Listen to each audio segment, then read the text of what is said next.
um caso que repercutiu e muito neste fim de semana. E envolve o caso de duas irmãs, uma de 6 e outra de 7 anos, que foram resgatadas após passarem a noite sozinhas, trancadas em uma casa no bairro Pequis, aqui na cidade de Uberlândia. Foram os próprios moradores vizinhos que perceberam que essas crianças estavam sozinhas e avisaram as autoridades de segurança. Carol Barros tem as informações, está comigo também no nosso Balanço Geral para trazer todos os detalhes e até porque se envolve criança, a gente tem que entender o que o Conselho Tutelar está fazendo em relação a isso, porque segundo que foi repassado à nossa equipe de reportagem, não é a primeira vez que isso acontece com essas meninas não, viu? Não é. Carol, bem-vinda ao Balanço Geral, boa tarde, minha amiga. Boa tarde, Rafa. Boa tarde para você, para todos que nos acompanham também no Balanço Geral. Uma situação que precisa mesmo de um olhar mais atento, porque, como você disse, realmente não é a primeira vez. Aliás, já foram muitas vezes que, inclusive, a Polícia Militar foi acionada, Conselho Tutelar agindo nessa situação, uma situação de vulnerabilidade, porque causou abandono, maus tratos a duas crianças, duas irmãs, meninas de 6 e 7 anos, que precisaram, mais uma vez, serem acolhidas, serem atendidas e talvez até retiradas de uma situação que as colocava em uma situação de vulnerabilidade. Elas estavam dentro de casa, trancadas, e vizinhos, percebendo que elas já estavam há horas, tinham passado a noite inteira sozinhas, ofereceram ajuda pelo muro, pelo buraquinho ali do portão e conseguiram até alimentar essas crianças que estavam também sem comida. Ou seja, é uma situação que chamou muito a atenção desses moradores, principalmente porque é recorrente. Então o Conselho Tutelar foi acionado e a gente veio até aqui falar com a Érica Machado, ela que é uma conselheira tutelar, que está por dentro desse caso, até porque a gente precisa entender de fato como foi feito todo esse trabalho, em que situação de fato essas crianças foram encontradas lá, como era o cenário de tudo isso, qual é o histórico dessa ocorrência, da mãe, da família e essas crianças, né, tão pequenas, 6 e 7 anos, encontradas nessa situação. Então, boa tarde, Érica, seja bem-vinda ao Balanço Geral. A gente quer entender de fato quem chamou o Conselho Tutelar, como é que vocês ficaram sabendo e quando chegaram lá, qual era o cenário? Boa tarde. Boa tarde. Nós recebemos uma denúncia, né, anônima a princípio, falando que duas crianças estavam em casa sozinhas desde a noite anterior. Aí nós, como nós trabalhamos 24 horas em regime de plantão, nós fomos até o local. Acionamos a Polícia Militar, né, que prontamente foi conosco e chegando lá o portão estava trancado com o cadeado do lado de fora. Aí o policial arrombou o cadeado, a gente entrou, as duas meninas estavam em casa sozinhas. E a mais nova não estava se sentindo bem, estava com diarreia, vômito, né? E foi isso que aconteceu, o primeiro momento foi isso. O papel do Conselho Tutelar nesse momento é dar segurança àquelas crianças que estejam ou em evidente, iminente risco ou que já estejam em uma situação como essa. Sim, e a gente entende que os primeiros responsáveis é a família, né? São os familiares. E como as irmãs têm uma família extensa, uma família, ela tem irmãos, tem avó, tem tias do lado materno, o que nós fizemos foi contactar essas pessoas, né, que se prontificaram a ficar com as meninas e nós deixamos as meninas com ela até a gente informar o juiz, tudo que estava acontecendo, né? Com quem que nós deixamos as meninas. Primeiro, nós passamos na UAI com a ajuda da Polícia Militar, levamos as meninas para atendimento, elas foram atendidas, receitaram os remédios, compramos remédios, deixamos na casa da avó materna, né, que se prontificou a ficar. Tem uma filha dessa genitora, que é irmã das duas meninas, também que já tem 20 anos, tem um filho. E ela falou, não, pode ficar tranquila que eu vou ficar com ela. Segunda-feira minha avó vai trabalhar, mas eu vou permanecer com as meninas, né? E a gente isso tranquilizou a gente, porque a gente sabe que o importante, a princípio, é tentar a família, né? Não ter uma atitude tão drástica de levá-los para um abrigo, para uma instituição de alimento, Isso. Lá no local, no momento em que vocês chegaram, qual era a situação do ambiente, a casa, em questão de organização, de oferecimento de alimentos para ela, visto que elas estavam sozinhas, elas não tinham condição de, por exemplo, preparar um alimento? Não, preparar alimento não. E de organização, a casa estava bem organizada, né? A mãe, ela tem altos e baixos, né? Tanto que nós encerramos o acompanhamento dela, porque estava tudo bem, né? As crianças não faltam na escola, vão para a escola limpa, cuidadas, né?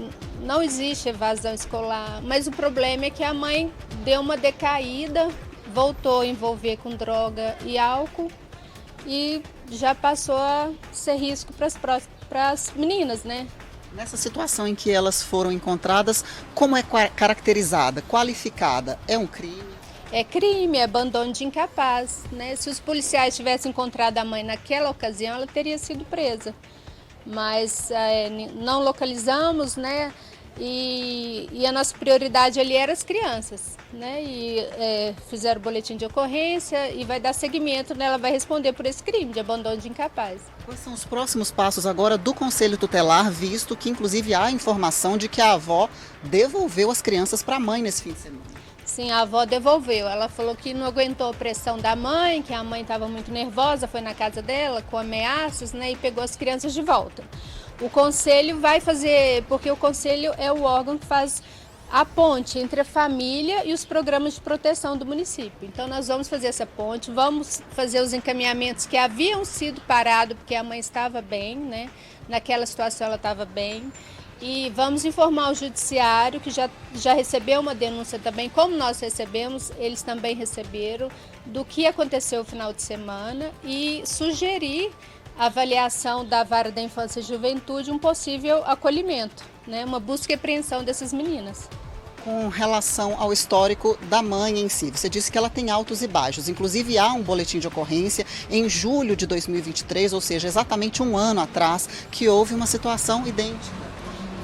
Aconteceu isso, aí as meninas ficaram na casa de uma madrinha, inclusive essas madrinhas são muito prestativas, mas elas estavam viajando esse final de semana, não puderam auxiliar nisso daí. Aí as meninas a mãe se recuperou logo disso, as meninas têm muito vínculo com a mãe, então assim, elas preferem qualquer pessoa a estar com a mãe, sabe? Não, elas preferem a mãe, isso. Elas preferem a mãe, então elas voltaram a ficar com a mãe. A mãe ficou bem por esse período, né? E agora as denúncias voltaram, a gente voltou a receber as denúncias. Então agora a gente vai levar para o julgamento da Vara da Infância, avaliar, né, se essa mãe merece novamente uma chance ou ela não merece mais, né, outras chances. Isso a gente vai ter que avaliar. E eu acredito que se ela não fizer um tratamento correto até o fim, porque ela começa a fazer o tratamento, ela vai no CAPS, vai no posto de saúde, ela trata, ela fica assídua, mas depois ela recai. Então a gente espera que com essa nova situação, ou a mãe tome realmente, né, mude o comportamento, se não mudar, infelizmente, ela vai ficar sem as duas filhas para sempre. E é importante, inclusive, a gente falar isso, né? O que é de competência do Conselho Tutelar, até onde vai a ação do Conselho Tutelar e, a partir daí, para onde é direcionado o caso.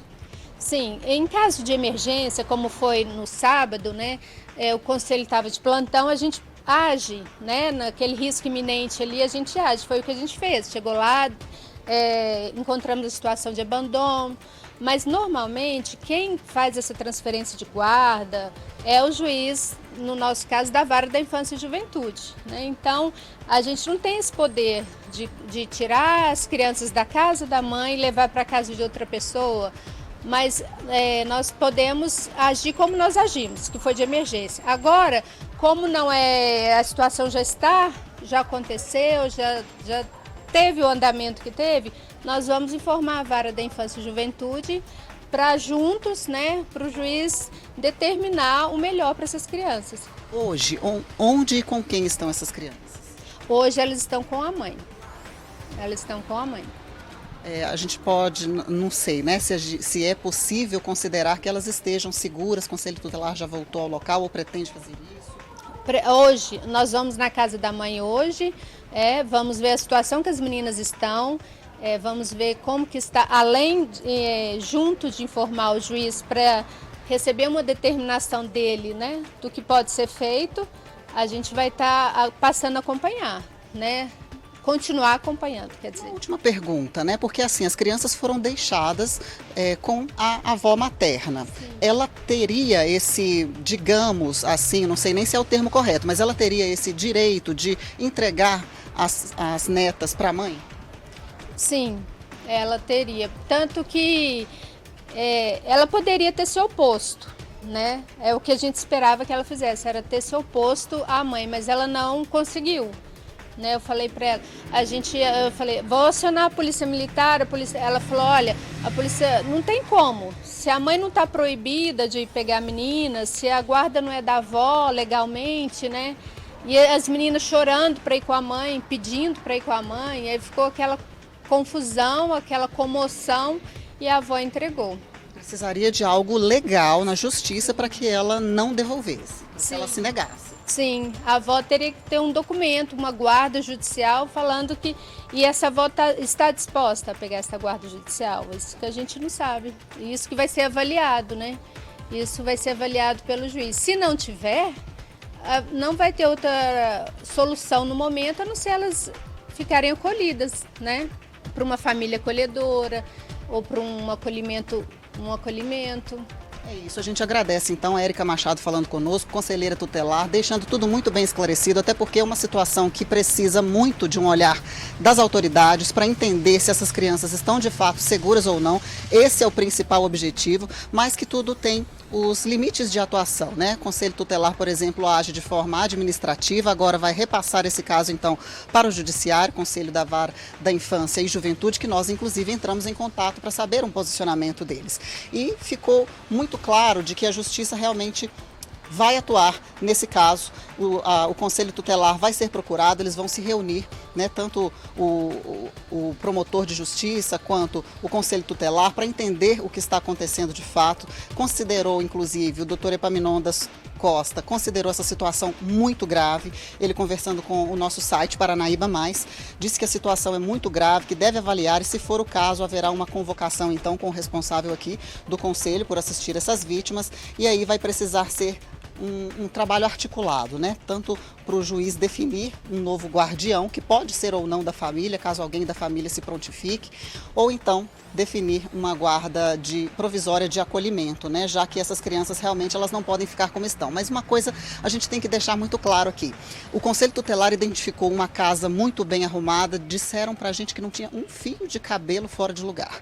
Tudo muito bem limpo, muito bem organizado, mas que essa mãe, infelizmente, ela tem altos e baixos com relação ao vício, à dependência, tanto química quanto de álcool. Então, esse momento agora, por exemplo, na noite em que ela saiu de casa deixando essas crianças sozinhas, ela teria tido mais um episódio desses de recaída.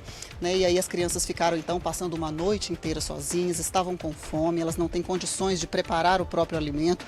Por sorte, os vizinhos notaram essa situação, deram alimento para essas crianças, e é algo que precisa ser muito bem analisado também, esse histórico. Ele precisa ser muito bem analisado, porque como nós temos aqui um histórico policial, já foi dito que em julho do ano passado, por exemplo, aconteceu a mesma situação, e houve outros episódios também em que polícia ou Conselho Tutelar precisaram ser acionados para dar segurança para essas crianças. Segurança física, segurança psicológica, alimentar também.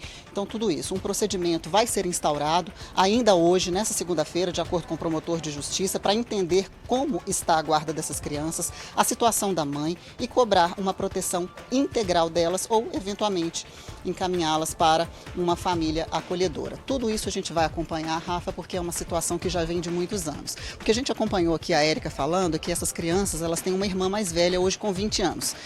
10 anos atrás, em 2013, quase 11 anos atrás, houve um caso também envolvendo essa mesma criança em uma situação, essa mulher, que hoje é uma mulher, né, envolvendo uma situação de vulnerabilidade também. Tudo isso registrado em boletim de ocorrência, né? A gente não vai entrar nesse mérito da questão, mas é só para a gente contextualizar de que é uma família que vem sendo assistida, vem sendo acompanhada pelo Conselho Tutelar há muito tempo e que isso precisa dar um andamento judicial, um andamento legal realmente para que fique determinada a segurança dessas meninas, Rafa. Exatamente. Exatamente. Muito obrigado, Carol, sempre precisa, trazendo tudo, fazendo inúmeros questionamentos para que a pessoa que está lá do outro lado, você, amiga que nos acompanha, entenda a real função do Conselho Tutelar, que o objetivo é proteger as crianças. O objetivo é proteger as crianças e respeitar, evidentemente, a nossa legislação.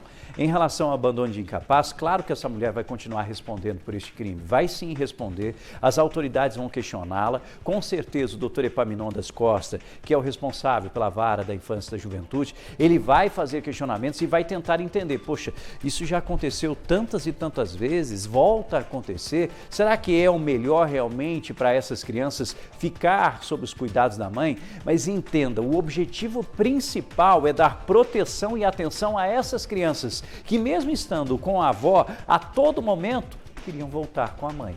Porque durante a semana, normalmente, ela é muito bem tratada, as crianças são muito bem tratadas, muito bem alimentadas, de acordo com os levantamentos que foram feitos. Na escola nunca faltou, chega na escola sempre bonitinhas, arrumadas, limpas.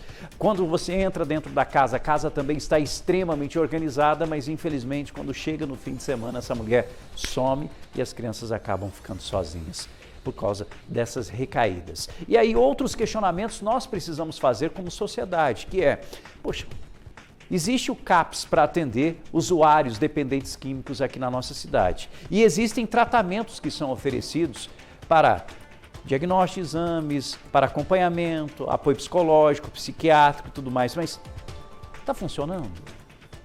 Está resolvendo? Então são questionamentos que são necessários. Porque quando a gente fala de um dependente químico, entende, existe um problema muito grande social e existe um problema muito grande de saúde pública em relação a isso. Tem que ter um tratamento, tem que ter um acompanhamento, mas ao mesmo tempo tem que ter força de vontade por parte do dependente. Ele tem que querer e tem que ser forte. E infelizmente essas recaídas acontecem e colocam em risco tudo e principalmente crianças inocentes, que precisam de amor, precisam de atenção, precisam de carinho. Mas nessa história toda, eu fico aqui muito feliz dos vizinhos, dos moradores do lado, ter percebido o que estava acontecendo, ter dado atenção, ter dado carinho, ter chamado as autoridades, ter oferecido até alimento para essas crianças. Esse olhar atento no que está acontecendo do lado da nossa casa é muito importante e faz a diferença. Pode ter certeza disso. Faz sim.